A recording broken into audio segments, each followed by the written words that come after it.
Now, they would then send or give the messages into what we call the plotting room. They would knock on the hatch, a hand would come out, take the message, and that's it. They wouldn't be able to go into that room, and the same, the ladies in that room would not be allowed in this one. We are led to believe that there would have been guards on all the doors down here. The ARP piece we can get very good information on. The army also used these tunnels during the war, and we can't get hardly any information on that. It's still quite secret. Devious little devils they are. But if you'd like to follow me through.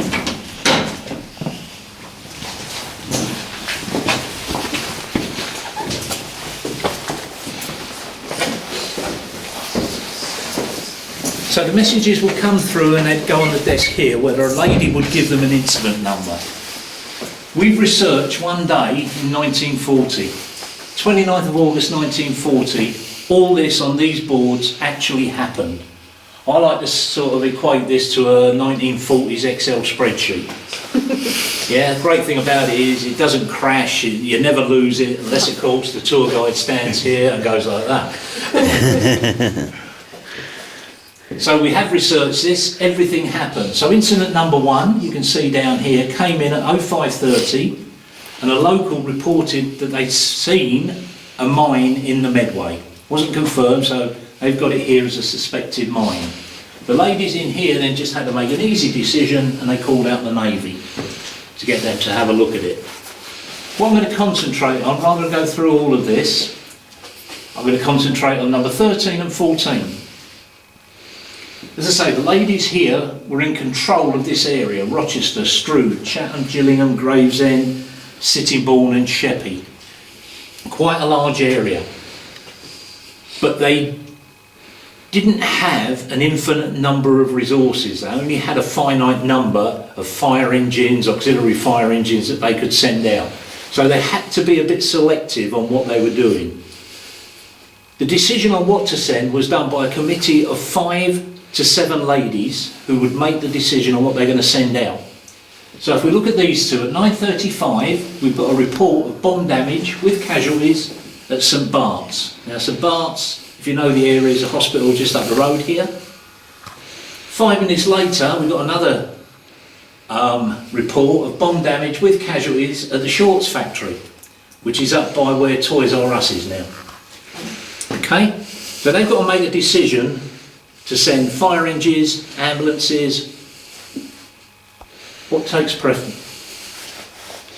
Hospital. Yeah, Hospital? Hospital? Nice humanitarian. War work. It's got to be the factory. Absolutely, you're like me, sir. If you're in hospital, you're already ill, take a chance. But that was it, war work. They made Sterling bombers up there, so if you can't send your bombers out to bomb Hitler, he's got free rein to come across. So, as much as we'd like to send it all to the hospital, it's the factory that does take the precedence, and that can be shown down here.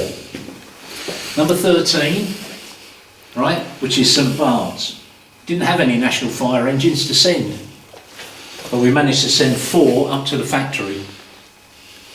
Fire auxiliary service. Now, I had a guy round about 2 or 3 weeks ago who was 8 during the war. And we all think of the auxiliary service as they are today. They got fire engines, but they got old fire engines, you know, they're butchers, bakers, whatever. They get in their fire engine, they go away and do their bit as a normal fireman was. But he said that an auxiliary fire engine could be a flatbed truck with a barrel of water on the back. As little as that. And again, we managed to send 1 of those to the hospital, but 3 up to the factory. So you can see all the way along the factory takes precedence. Demolition teams, none for the hospital, but we send 2 up there because we want to get that factory up and running as soon as we can. Gas decontamination teams had a very, very quiet war. Gas was never used, fortunately. And as I explained earlier, these tunnels were pressurised against gas attack. So the safest place to be if they had used gas would have been in these tunnels. It would not have seeped into the tunnels. First aid parties. Why would you send 2 first aid parties to the hospital? Unless it was a really, really big bomb, you're still going to have people up there that can do the first aid. Yeah? So I actually dispute that one. And me and the other guides, we have argument upon argument about that, normally in the pub and normally after about 4 pints of lager. So, but we do argue that one. On the next one, they'd actually sent an ambulance to the hospital. I managed to talk them round to that one. They wouldn't send an ambulance to the hospital so that you get casualties to take to the hospital. But you can see all the resources, or as many as we could, went to the factory so as we can get that up and running. And that is the sort of decision that these ladies are making in here. So if you're under a pile of rubble, you're relying on these ladies to get some help out to you. So a lot of people think that the civil defence didn't do a particularly dangerous or important job during the war, but for the civilian population it was probably the most important job.